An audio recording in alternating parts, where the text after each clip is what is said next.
Welcome. So here's a real puzzle for you. Georgia sells billions of dollars in lottery tickets every single year to fund education. It's a huge deal. And yet, it's one of the last states in the U.S. where you can't place a simple, legal sports bet. How does that make any sense? Well, let's dive in and figure it out. I mean, think about it. The Georgia Lottery is a massive success story. It's pumped billions into incredible programs like the Hope Scholarship. So you have to ask, what's the logic here? Why embrace one form of gambling on such a grand scale, but then draw a hard line against something like sports betting? It really is a head-scratcher. And this all boils down to what you could call the Georgia gambling paradox. The state has this very clear but, seemingly contradictory line drawn in the sand when it comes to games of chance. Okay, so here's how it breaks down. The split is incredibly sharp. On the legal side, you've got the state lottery, which has been a staple since 1992. You also have charitable bingo and those coin-operated amusement machines you see in gas stations and bars. But then look at the other side. A total prohibition. No casinos, no online poker, and of course, the big one we're talking about, absolutely no sports betting. Now, to really get why Georgia's in this spot, you gotta look back. I mean, way back. This isn't some new debate that just popped up. The state has been wrestling with its views on gambling for over 200 years. And you can really see this wild push and pull over time. In the early 1800s, Georgia was literally built using lotteries to give away land. But then, a major conservative wave in 1878 slammed the door shut on all of it. It took almost 100 years just to get charitable bingo legalized in 1976. The huge, game-changing exception, of course, was in 1992, when voters passed a constitutional amendment for the Georgia Lottery, which brings us right up to the legislative brick wall we saw in 2024. And that failure, that's really the heart of the story right now, because 2024 was supposed to be the year for sports betting in Georgia. There was a ton of momentum, but in the end, the whole effort just completely fizzled out. So here's what happened. A couple of key bills actually made it through the state Senate. Things were looking pretty good. But when they got to the House, they just died. They never even made it out of committee before the final deadline, which basically killed any chance of legalization for the year. So why is this so incredibly difficult? Well, it's not just a simple majority vote, not even close. To legalize any new form of gambling in Georgia, you need to amend the state constitution. And that means it has to pass both the Senate and the House with a 2/3 supermajority.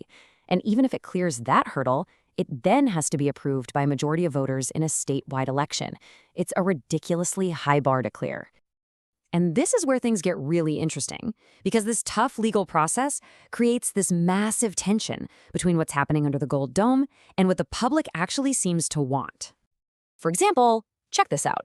A poll from 2023 showed that a whopping 2/3 of Georgians are in favor of legalizing casinos. I mean, that's a pretty clear and solid majority right there. Now, for online sports betting specifically, the support is a little softer, but it's still pretty significant. A 2022 poll found 46% of people were for it. So while it's not quite a majority, it shows there's a real hunger for change.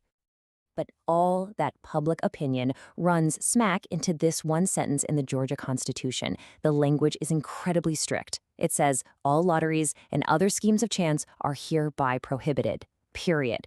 The state-run lottery only exists because it got its own special amendment carved out. This single paragraph is the legal fortress that supporters have to find a way to tear down. So, with the 2024 push officially dead, what's next? Well, the legislature can't even try again until 2026. And in the meantime, the stakes are just getting higher and higher. Let's just talk money for a second. You only have to look at Georgia's neighbors to see what's on the line. Both Tennessee and North Carolina have legalized sports betting, and they are raking in some serious tax revenue. Projections suggest Georgia is leaving as much as $1.5 billion a year on the table. And that's money that proponents say could be going right back into those education programs the lottery already supports. And why is that number so huge? It's simple, really. With over 10 million people, Georgia is one of the largest untapped markets for this industry in the entire country. The demand is there, plain and simple, but the legal pathway just isn't. You can see why companies are just chomping at the bit to get in. The potential rewards are massive. You've got this huge population that's crazy about sports. We're talking Falcons, Braves, Hawks. Plus, you've already got an experienced regulator in the Georgia Lottery Corporation that could probably get things up and running pretty smoothly. But, and this is a big but, the risks are just as real. The whole timeline is up in the air, with 2026 being the next big fight. And you can't forget about that powerful, organized opposition from faith-based and social groups. They've been very effective, raising concerns about addiction and other social harms. And on top of all that, there's still that sky-high constitutional barrier, which makes any investment a huge gamble in itself.